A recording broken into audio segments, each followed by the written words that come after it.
ఆంధ్రప్రదేశ్ లో ఆదాయం పెంచేందుకు మార్గాలను అన్వేషించాలని అధికారులను ముఖ్యమంత్రి చంద్రబాబు ఆదేశించారు. గడిచిన 30 ఏళ్ల ఆదాయ ఫలితాలను పరిశీలించి భవిష్యత్ ప్రణాళికలు సిద్ధం చేయాలని సీఎం చెప్పారు.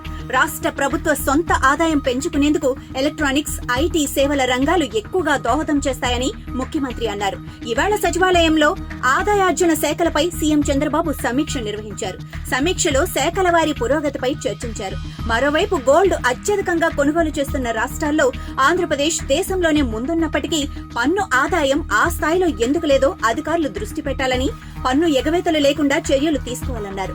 అన్ని శాఖల సమాచారంతో డేటా లేక్ ఏర్పాటు చేయాలని, ప్రతి శాఖకు ఏఐ బృందం ఉండాలని ముఖ్యమంత్రి చెప్పారు. పన్ను చెల్లింపుదారులకు ఏఐ టూల్ ద్వారా సేవలు అందించేలా వచ్చే 2-3 నెలల్లో ఏఐ ఆధారిత పన్నుల వ్యవస్థను ఏర్పాటు చేయాలని స్పష్టం చేశారు. పక్క రాష్ట్రాల నుంచి లిక్కర్ అక్రమంగా రాష్ట్రంలో విక్రయించకుండా కఠిన చర్యలు తీసుకోవాలని సీఎం అధికారులను ఆదేశించారు. రాష్ట్రంలో మద్యం విక్రయాలు పారదర్శకంగా జరిగేలా సరఫరా దగ్గర నుంచి అమ్మకం వరకు ప్రతిదీ రియల్ టైంలో ట్రాక్ చేయాలని చెప్పారు.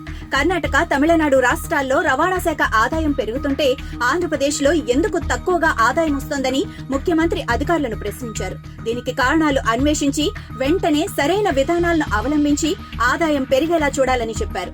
నెలవారీ లక్ష్యాలను అధిగమించేలా ఆదాయార్జన శాఖలు ప్రయత్నించాలని అన్నారు.